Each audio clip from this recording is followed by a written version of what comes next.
د ویښتو د نبی علیه السلام مبارک مونږ خبره کړې وه چې نبی علیه السلام مبارک ویښته څومره پرېښي او څنګه ویښتې پرېښي نو دا خبره یاد ساتئ چې د نبی علیه السلام مبارک ویښته م ګورې معجزه ده اوس هم شته په دنیا کې دا علم به تاسو ته یا ای یا نه نبی علیه السلام په ټول عمر کې یو حج کړی دی او په ټول عمر کې نبی علیه السلام 4 عمرې کړي دي نبی علیه السلام په ټول عمر کې څو حجه کړي دي یو حج کړی دی عمرې په ټول عمر کې څو کړي دي چې دا خو درته پته چې د پیغمبر باره کې ټیک شه نبی علیه السلام مبارک د عمرې او د حج نه ماسیوا چاته سر نه دی کټا کړی غټ غټ ویښته به یې پرېښي دا د نبی علیه السلام سنت مستمره چې ورته وي نبی علیه السلام چې ابدي په څه باندې عمل کړي هغې ته سنت مستمره وي د حج و عمرې نه ماسیوا نبی علیه السلام ویښته نه دي خریلی او د نبی علیه السلام ویښته 3 قسمه یا د غوږونو حدیثو کې راغلي جمعه لمه وفرا نبی علیه السلام د دې غوږونو دې ځای پورې ویښته پرېښي دې ځای پورې د غوږونو دا لو نه دا پوسکي دې ځای پورې نبی علیه السلام ویښته پرېښي یا د اوږو او د دې لو په منځ کې نبی علیه السلام ویښته پرېښي دومره خو چې به اکثر اوږده شو د نبی علیه السلام مبارک نو څوکې د نبی علیه السلام مبارک د ویښتو به د اوږو سره جنګېدی ښه د اوږو نه چې د چا ویښته لاندې شو دا د ښځو سره مشابهت دی بیا جایز نه دی ښه دې خبرې ته توجه کوئ اخري ویښته چې نبی علیه السلام پرېښي تر اوږو پورې نبی علیه السلام پرېښي د دې نه نبی علیه السلام ویښته چاته غټ کړي نه دي پته ولګېده که نه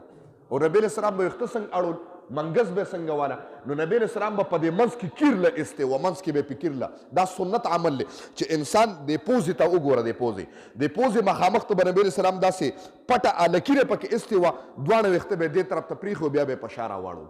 ټیک شو بله خبره نبی علیه السلام ویښته مبارک چې دي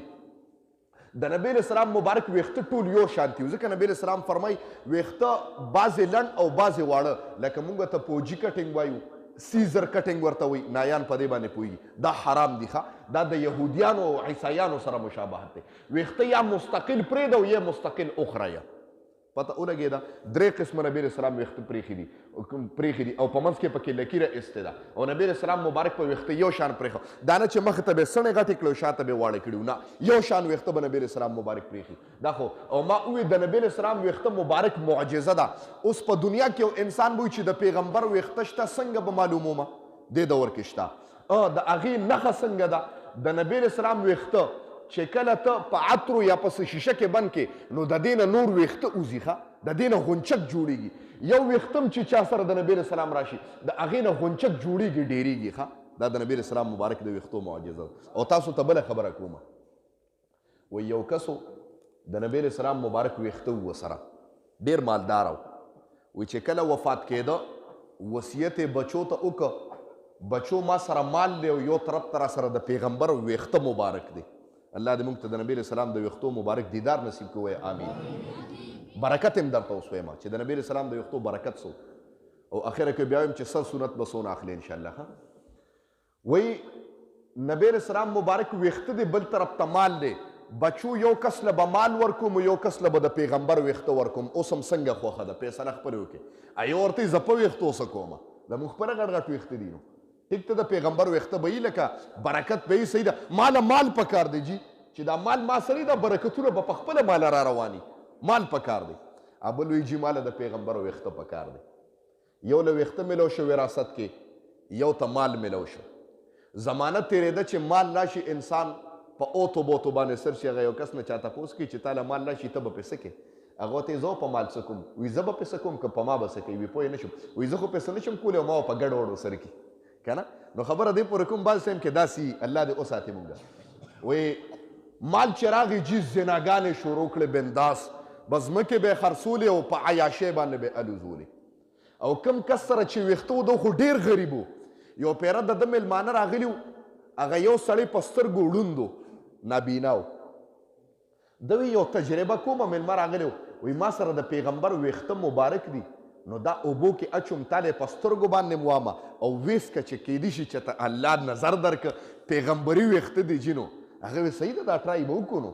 که په دغه کې په ټرای کې څه حرج دی ویښته مبارکې په اوبو کې واچو هغه اوبې په هغه نابینا کس باندې اوسکلې او په سترګو یې موله راښکلې وایي الله تبارک وتعالی وله نظر ورکړه ټول څوک سره سبحان الله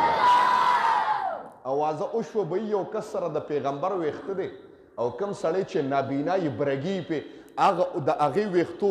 معنی اوبه اوسکي الله نظر ورکوي جي بس دا نابینا خلک د دنیا به راتله او لکونه اشرفۍ به یې راوړې ده ته به یې غورځولې وایي دغه یو ورور چې زناګانې مالونه یې اغوستي وو الله د مال نه خلاص که بیا به یې خیرات غونډو یو غټه مجمه لګېدلې ده ویې راشه که چېرته دلته ډوډۍ میلو شوه چې ویې کتل په هغه مجمه کې د ده رور بره په تخت باندې ناست و د دنیا خلک ترې ناست دي درستخان لګېدلی د دې په دا درستخان باندې کېناسته چې روټۍ وخوړه موړ شو تپوس یې وکړه بهی دغه سړی خو زما رور دی چا ورته وي بهی رور دی راغلی دی او خیرمار دی هغه وایي نه زما رور خیرمار نشي کېستی چېرې وسته ویې کتل ورور یې په بد حال و مال والا دا دې څه چل کړی دی وایي ما پرېږده تا سره دونه مال د کوم ځای نه راغی وایي مال به څنګه نه راته ما سره د ټولې دنیا د سردار ویښته مبارک دی مال څه کې یو طرف ته دا ټوله دنیا بل طرف ته زما د پیغمبر ویښته په یو چابړي کې ځمکه اسمانونه دا ټوله دنیا مال جواهرات ډایمنډ ګاډي چې څه د سره دي واچو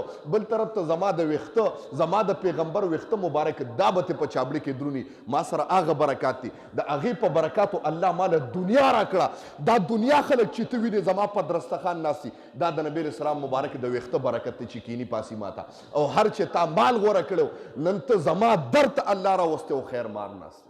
نو پته ولګېده چې برکت والا شی دی که نه ویښته د نبی علیه السلام مبارک وي ما معجزه ده الله دې موږ ته دیدار مصطفی نصیب کړي ټول وایي آمین نو دغه ویښته د نبی علیه السلام مبارک په معلومات څنګه کې اوس تا لکه د حاجي محمد امین صاحب 400 کې د هغې نوسي دي هغې سره د نبی علیه السلام مبارک ویښته شته او په کال کې یو پیره عرس کېږي د هغې دیدار کوي که چېرته عرس کېده بیا به تاسو ته انشاءالله دیدار له به ځو ټول که نه خوښ هم ده انشاءالله